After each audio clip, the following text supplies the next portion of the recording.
Now just get your guitar, sit back and enjoy this guitar lesson and start playing guitar. So a little bit more about octaves. First thing is we know that the top and the bottom string play the same note in two different octaves. So anywhere I find the notes on the top string, I can find the note on the bottom string at the same place. Other two ways I can find octaves from the first and second string from the top is if we can look at the chord C, which everybody knows and everybody can play. The chord C with its root note Do, Si, Do, Re, Mi, C, D, E. So we can see that the note Do, Si, the root note for the chord C, is right up here and also right down here. C, C. So from this I can deduce that another octave would be like the chord C.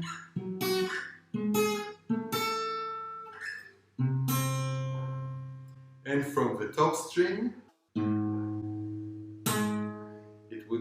you would have to go another fret down to get the same type of octave on the third string from the bottom. So we have this, we have this, we have this, we have this, and this, and this. Now how can we make these octaves useful? One way is to play like there used to be a great jazz guitar player called Wes Montgomery, and what he used to do is he used to play only with his thumb, and he used to play many notes as octaves.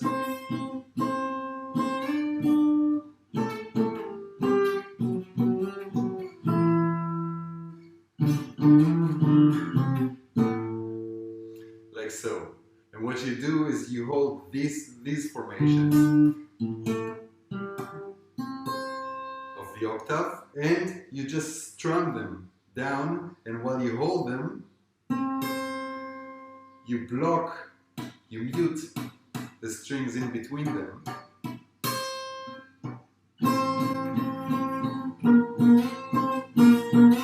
And you can play them just like this. See, this is muted.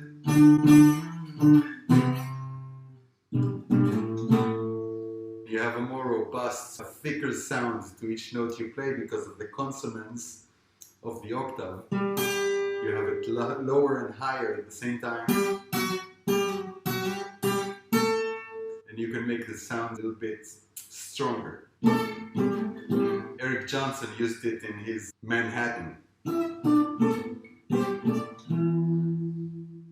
Another thing we can do with the octaves is, say you know a particular scale, say the pentatonic scale.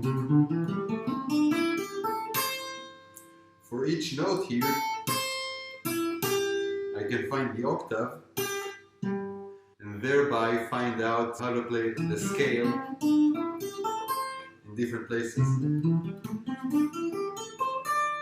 Because this is this, and this is also this, and this is this, and this is also this. So I can find out where the same notes that I'm playing in the scale are elsewhere.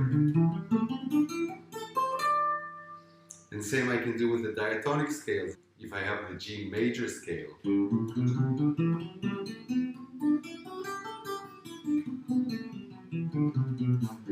in this first ionic formation, then I can easily find out that the next formation would be the Dorian formation.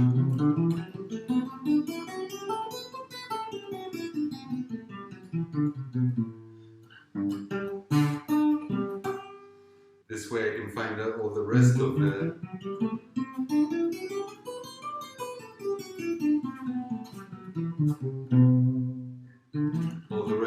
formations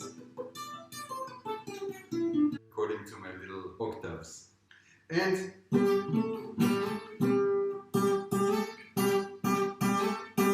I can play little guitar solos that use this robust, thicker sound. sound of the octave consonants.